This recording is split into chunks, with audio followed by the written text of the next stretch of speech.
Assalamu alaikum to dear students and viewers. Welcome to my channel. In this video, I am just going to talk about past indefinite tense. Last time हमने बात की थी present indefinite tense की, कि जिसे हम simple present tense भी कहते हैं। सेम इसको भी हम पास्ट इंडेफिनेट टेंस को सिंपल पास्ट टेंस भी कहते हैं। ठीक है, इन दोनों के डिफरेंस से हम देखेंगे कि इनकी आइडेंटिफिकेशन हमें कैसे क्लियर होएगी। अगर हम पास्ट इंडेफिनेट की बात करें तो उनके उर्दू सेंटेंसेस के एंड पे मोस्ट ऑफ द टाइम ता था, ती थी, ते थे, अलीफ छोटी ये बड़ी ये वगैरह आता है।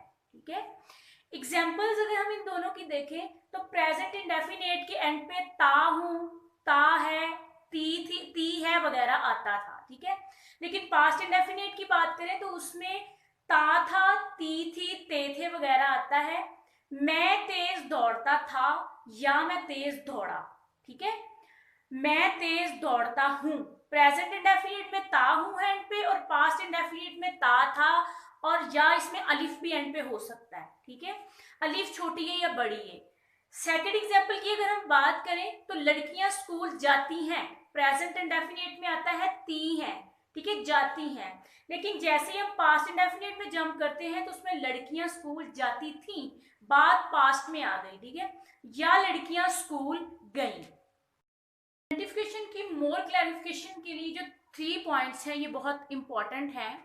ठीक है, फर्स्ट पॉइंट ये है कि action completed in the past with adverb of time. इसका मतलब ये है कि जो भी सेंटेंस दिया गया होता है उसमें वो चीज़ हमें बता दी जाती है कि ये बात कल की है, या कोई डेट पास्ट की बता दी जाती है, या कोई ईयर की बात होती है। मीन्स के उसके एंड पे, सेंटेंस के एंड पे एडवर्ब ऑफ टाइम या we can say adverb of phrase भी हो सकता है। ठीक है, अब इसकी अगर आप एग्जाम्पल देखोगे, I saw a line yesterday, मैंने कल शेर देखा। ठीक है, अब इसमें जो है वो हमें मेंशन कर दिया गया कि कल मैंने शेर देखा। कल से हमें ये वाज़ेह हो गया कि ये पास्ट की ही बात हो गई है। ठीक है, लेकिन ये चीज आपने क्लियर करनी है कि इट्स नॉट नेसेसरी कि उसके एंड पे, सेंटेंस के एंड पे हर दफा एडवर्ब ऑफ टाइम या एडवर्ब ऑफ फ्रेज हो। नो, सेकंड पॉइंट इसी पे है कि sometimes without an adverb, sometime जो सेंटेंस होता है उसमें एडवर्ब नहीं भी दिया गया होता। ठीक है, उससे हमने फिर जो उसका कॉन्टेक्स्ट होता है, उस सेंटेंस का जो कॉन्टेक्स्ट होता है उससे हमने आइडिया करना होता है कि ये पास्ट इंडेफिनिट का सेंटेंस है। ठीक है, आई सॉ अ लाइन, अब इसमें येस्टरडे नहीं लिखा हुआ।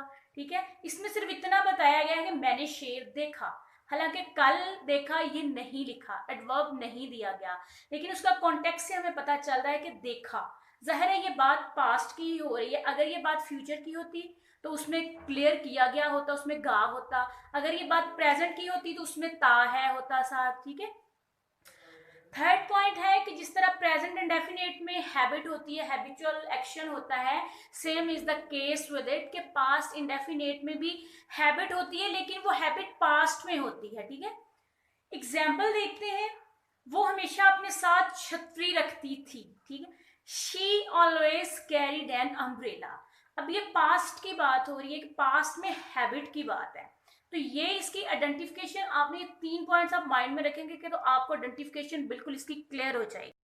हम देखते हैं कि पास्ट इंडेफिनिट की फॉर्मेशन कैसे होती है, इसका सेंटेंस कैसे बनाते हैं।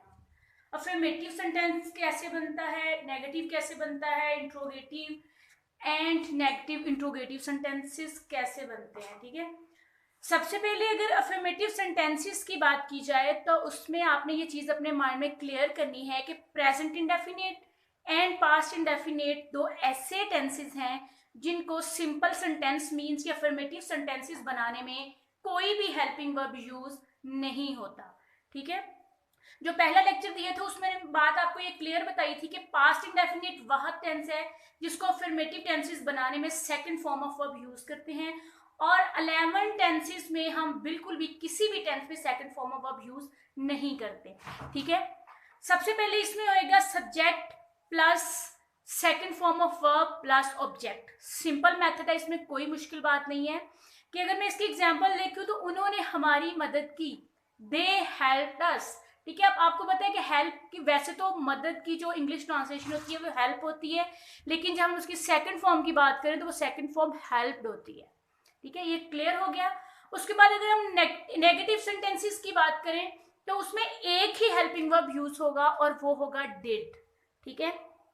बाकी टेंसेस की बात करें तो उसमें कहीं ना कहीं दो दो हेल्पिंग वर्ब होते हैं हमें, जैसे हमने पहले भी बात की थी प्रेजेंट इंडेफिनिट में भी कि ही शी इट के साथ ये यूज करेंगे, आई वी दे के यू के साथ ये यूज करेंगे, लेकिन इसमें ऐसी कोई टेंशन वाली बात नहीं है इस टेंस में। इसमें सबके साथ आपने I we they you he she it singular plural सबके साथ आपने डिड ही यूज करना है, ठीक है। नेगेटिव सेंटेंस में सबसे पहले सब्जेक्ट होएगा प्लस उसका हेल्पिंग वर्ब जो कि डिड है, डिड नॉट प्लस वर्ब की फर्स्ट फॉर्म। जैसे ही पास्ट इंडेफिनिट टेंस नेगेटिव या इंट्रोगेटिव में जाएगा उसकी फॉर्म पहली हो जाएगी, फर्स्ट फॉर्म ऑफ वर्ब हो जाएगी, ठीक है, प्लस उसका object. They did not help us, ठीक है। अब हम आगे देखते हैं इसके इंट्रोगेटिव। इसके इंट्रोगेटिव सेंटेंसेस में कोई भी जितने भी टेंसेस हैं उसमें जो भी इंट्रोगेटिव सेंटेंसेस हम बनाएंगे उसका हेल्पिंग वर्ब हमेशा स्टार्ट में आ जाता है, ठीक है। तो पास्ट इंडेफिनिट में चूंकि हम हेल्पिंग वर्ब यूज कर रहे हैं डिड, इसमें यूज होता है डिड, ठीक है। सबसे पहले आएगा did plus subject, then verb की फर्स्ट फॉर्म आएगी प्लस ऑब्जेक्ट आएगा, ठीक है। क्या उन्होंने हमारी मदद की, डिड दे हेल्प अस, ठीक है, ये हमारा हो जाएगा इंट्रोगेटिव सेंटेंस। थर्ड नंबर पे हमारे जो सेंटेंसेस होते हैं, सॉरी फोर्थ नंबर पे जो सेंटेंसेस होते हैं वो negative and interrogative both sentence होते हैं, लेकिन उसको एक ही सेंटेंस में समटाइम पूछा गया होता है कि उसमें बात हमसे पूछी भी गई होती है और उसमें ना की भी, इनकार की भी बात होती है, ठीक है। अब इसमें आपने देखना है सेंटेंस जो मैंने अभी इसका नीचे इसकी एग्जाम्पल मेंशन की है कि क्या उन्होंने हमारी मदद ना की, मतलब इसमें हमसे बात पूछी भी गई है और ना की भी बात है, ठीक है। इसमें आप देखोगे कि सबसे पहले हमारा हेल्पिंग वर्ब जैसा कि इंट्रोगेटिव में आया था, सबसे पहले हेल्पिंग वर्ब प्लस उसका सब्जेक्ट आएगा, देन नॉट प्लस वर्ब की फर्स्ट फॉर्म प्लस ऑब्जेक्ट, ठीक है। Did they not help us, ये हमारा कंप्लीट जो है वो सेंटेंस होएगा नेगेटिव इंट्रोगेटिव सेंटेंस। अब हम देखते हैं एंड वाले सेंटेंसेस जिनको हम बोलते हैं रीजनिंग सेंटेंस।